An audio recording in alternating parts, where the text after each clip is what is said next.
I always turn it on when I'm walking through the house like a total jackass, but for this segment, just want to show anyone that's been following this little project, just kind of show you what we've got. So that is the Aeromotive 16307 Phantom wiring kit relay. That is just where it had to end up going. We wanted to go down here, kind of hide it. See a little tap there into the firewall, and it didn't take but a second to realize, no, can't go there.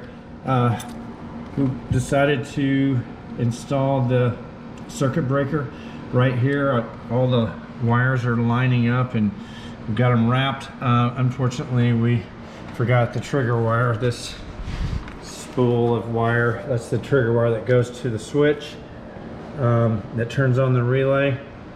So we're going to do a whole bunch of zip tying now.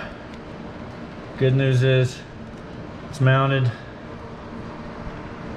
and not exactly where I wanted it, but to most people, like at a car show, which this car goes to a lot of car shows, they're not gonna know that that relay right there is not OEM. They might see the bracket and go, huh, wonder what that is. Yeah, well, ask me, I'll tell you. But anyway, this was a lot of work. Both the relay and the circuit breaker are wired to the terminals. These new quick disconnects we put on yesterday, you see how those already came in handy. Without those, we'd have been doing splicing into the wiring harness, and we're not that kind of people. We're not the kind of Z people that do splicing into wiring harnesses. And nothing against anyone watching that's your thing, to splice into your either OEM or, in this case of this car, super expensive wiring specialties, brand new harness for this motor. I'm not splicing into anything, not ever, unless there's just no other way, and there is. The other way are these little quick disconnect battery terminals. I got them on Amazon, so just go to Amazon. I think it's called quick release battery terminals, and they already paid for themselves. They're only like 20 bucks.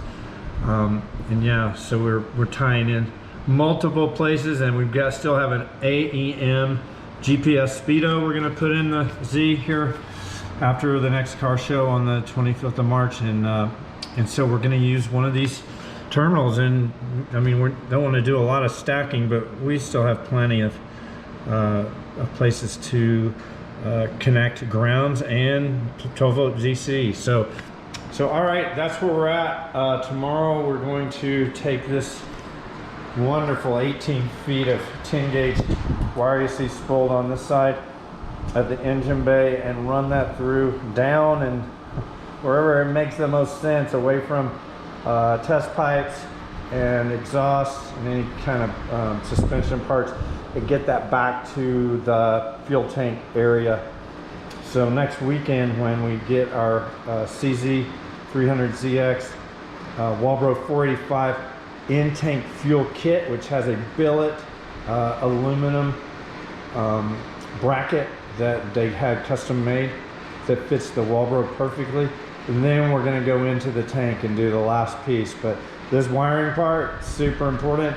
There's no need putting in a new Walbro 485 if you're going to try to plug into the factory OEM wiring. Good luck. What we're doing here is we want 30 amp capability all the way to the fuel pump, and that's what this whole project is about. So that's this segment. We got a lot done today.